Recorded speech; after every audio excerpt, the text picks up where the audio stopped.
បានលោកលោកស្រីអ្នកនាងកញ្ញានិងប្រិយមិត្តរបស់ធុបព្រីជាទីមេត្រីបាទថ្ងៃនេះធុបព្រីយើងខ្ញុំបានដកស្រង់ខ្សែភាពយន្តភាគចិនមួយរឿងទៀតហើយបាទក្រោមចំណងជើងថាបាទដំណក់ឈាមបាទអ្នកក្លាហានវគ្គ2បាទរឿងនេះពិតជាល្អមើលពិសេសខ្លាំងណាស់បាទសម្រាប់បងប្អូនដែលនិយមទស្សនាខ្សែភាពយន្តភាគបុរាណចិនបាទកុំភ្លេចចុចនៅ link ខាងក្រោមនៃវីដេអូយើងនេះ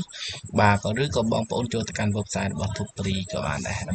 ម្បីចូលទៅកាន់ website របស់ធុបព្រីបាទមិនពិបាកទេបងប្អូនគ្រាន់តែបើកទៅលើ browser នៅមួយក្នុងទូរស័ព្ទដៃបាទឬកុំព្យូទ័ររបស់បងប្អូនហើយយើងសើចពាក្យថា thupri.net ចាប់ដើមមកនេះតែម្ដង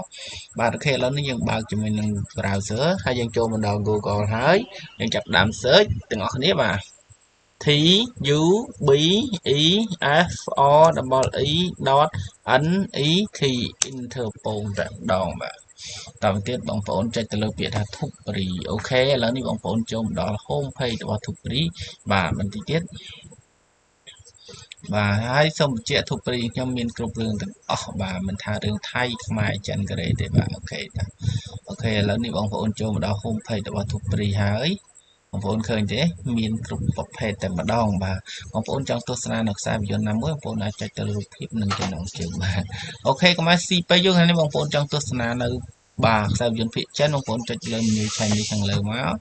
បាទបន្តមកទៀតបងប្អូនស្វែងរករឿងដែលបងប្អូនចង់ទស្សនានេះបាទដំណក់ឈាមអ្នកក្លាហានវគ្គ2បាទរឿងនេះផងដែរបាទយើងមានពីភាគ1ដល់ភាគទី29ហើយបងប្អូនពិតជាល្អមើលខ្លាំងណាស់បាទបើនិយាយពីតួសិតតែស្អាតមែនទែនបាទសម្រាប់បងប្អូនដែលទស្សនាតាមរយៈទូរស័ព្ទដៃបាទនៅពេលដែលបងប្អូនចូលមកមានរងបែបនេះបាទមិនពិបាកទេបាទបងប្អូនឃើញទេមានរងបែបនេះបងប្អូនចុចលើ menu ត្រី3ដងខាងស្ដាំដៃបាទខាងលើគេយកពាក្យថា Chinese បាទទៀតមកបងប្អូនស្គូលចុះក្រោមមកឃើញហើយនេះរឿងយើងនៅទំព័រទី1តែម្ដងតែបើសិនជាបងប្អូនមិនឃើញរឿងយើងនៅទំព័រទី1ទេបងប្អូនក៏អាច search បានផងដែរបាទជាមួយនឹង Thupri ខ្ញុំបាទបងប្អូនអាចចុចទៅលើប៊ូតុង search ខាងលើបាទវាពាក្យថាដំណក់ឈាមអ្នកក្លាហានបងប្អូនអាចវាជាភាសាខ្មែរក៏បានដែរបាទអូខេតាដំណាក់ឈាមដំណក់បាទឈាមតែប៉ុណ្្នឹងទៅ Interpol ចេញហើយបាទ easy មែនតើបាទអូខេជាមួយនឹងបងប្អូនដែលទស្សនាតាមរយៈកុំព្យូទ័រក៏អាច search បានផងដែរជាមួយនឹង Thupri ខ្ញុំបាទដោយគ្រាន់តែបងប្អូនអាច search ជាភាសាអង់គ្លេសក៏បានភាសាខ្មែរក៏បានបាទភាសាខ្មែរបងប្អូនវាទៅពាក្យដំណក់បាទមិនបាច់វាពេញទេដស្អំណដកបតក់1ដំណក់បាទប៉ុណ្្នឹងគឺចេញជាការស្រេចតែម្ដងអូខេអេម